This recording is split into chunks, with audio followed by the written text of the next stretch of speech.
Hey everybody, today is February the 23rd, 2021. Um, Thanks guys for working yesterday while I was gone.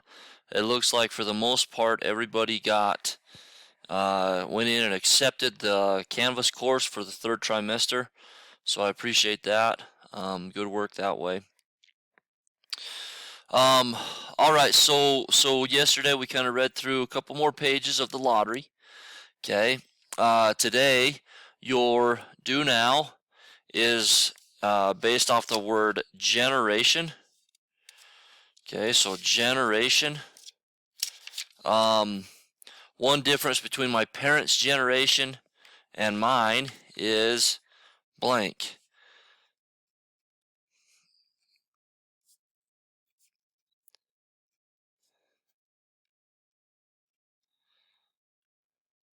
Okay, I got that written down so that I can put it into Canvas. Okay, so a generation is a part of life, a time when you were born, how you grow up, things like that. Okay, so one thing that your parents' generation did not have was the personal technology always on demand. Um, okay, I didn't have a cell phone until I was minimum of a senior in high school, and I think it was actually after I even graduated from school, from high school. So I didn't have any of that. Now you guys are, right at the touch of your hand, you have access to basically whatever you need, good and bad. Okay, so all right, so generation. So what's another example of something that your generation has that your parents did not? Okay. All right, now we're looking forward to we are looking forward to page 140 and 141. Okay. And we've got the vocabulary word raise. Okay, so to blank something to a blank level. Okay, I would say like to lift something to a higher level. Okay, something like that. And that's exactly what they put. Okay, to lift something to a higher level. Okay, why do some teachers ask students to raise their hands before they speak? Some teachers ask students to blank their hands, so raise their hands to blank. Okay, and then apart is going to be separated by something, or they use the word divided by something. I like the word separated, but divided by something. Okay, what's one way to measure how far apart one thing is from another? One way to measure how far apart one thing is from another is with blank. Okay, now we're looking over here. What we're going to be looking for as we read. What happens in this section of the story? Okay, how does Mr. Summers feel about his role in the lottery? Use words from the text to support your answer. Okay, how do Jack Watson and Mr. Adams react during the lottery? What does their behavior suggest about how they feel about the tradition? Both Jack and Mr. Adams blank. Okay, so I'm going to read this. Well now, Mr. Summers said soberly, guess we better get started. Get this over with so we can go back to work. Anybody ain't here? Dunbar, several people said. Dunbar, Dunbar.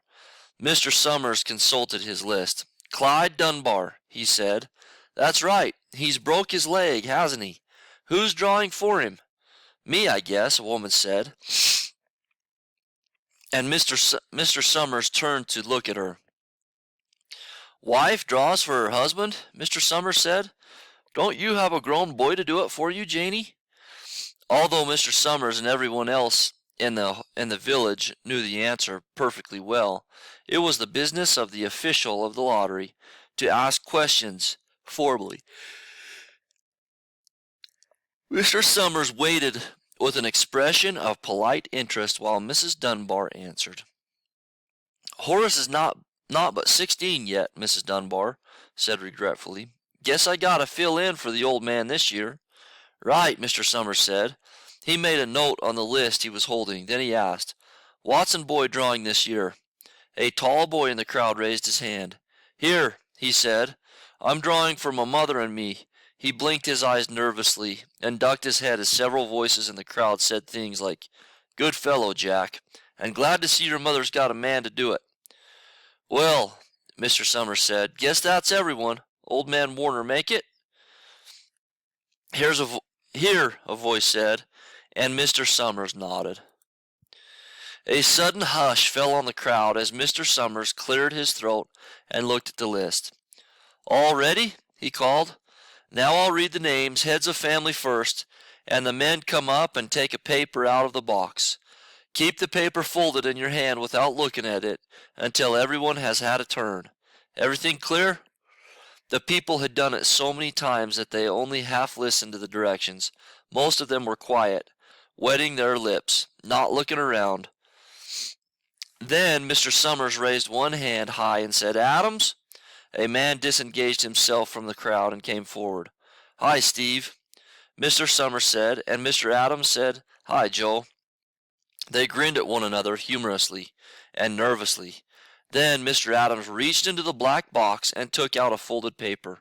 He held it firmly by one corner as he turned and went hastily back to his place in the crowd, where he stood a little apart from his family, not looking down at his hand. Allen, Mr. Summers said Anderson. Bentham.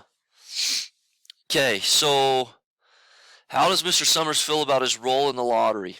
Okay, so Mr. Summers cleared his throat and looked at the list.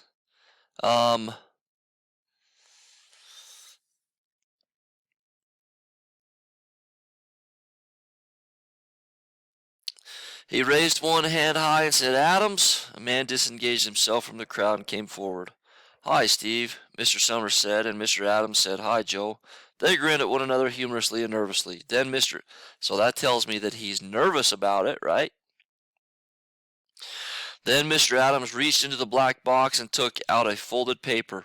He held it firmly by one corner as he turned and went hastily back to his place in the crowd, where he stood a little apart from his family.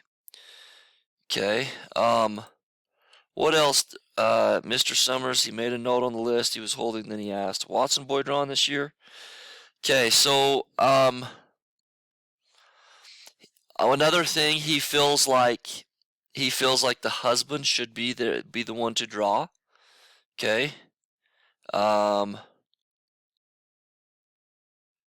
Okay, so well now, Mr. Summers said soberly.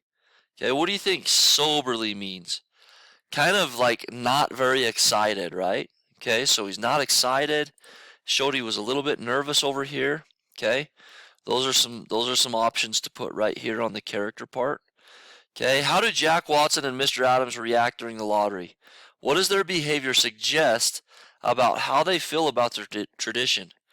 Both Jack and Mr. Adams blank. I want you guys to fill that part in. Okay. All right, let's get that going. Okay, so make sure you kind of follow along as I read each of these. Make sure you get them turned in. Guys, one thing I want to say though, some of you do a great job of getting a nice picture to turn in. Some of your pictures are so blurry I can't even tell what they say. Okay, so please make sure that your picture, before you just turn it in, look at it and make sure that I'm going to be able to read it. If you can't read it, I certainly can't read it. Okay, so just make sure that you do that. All right, guys, have a wonderful day, and we'll keep on keeping on.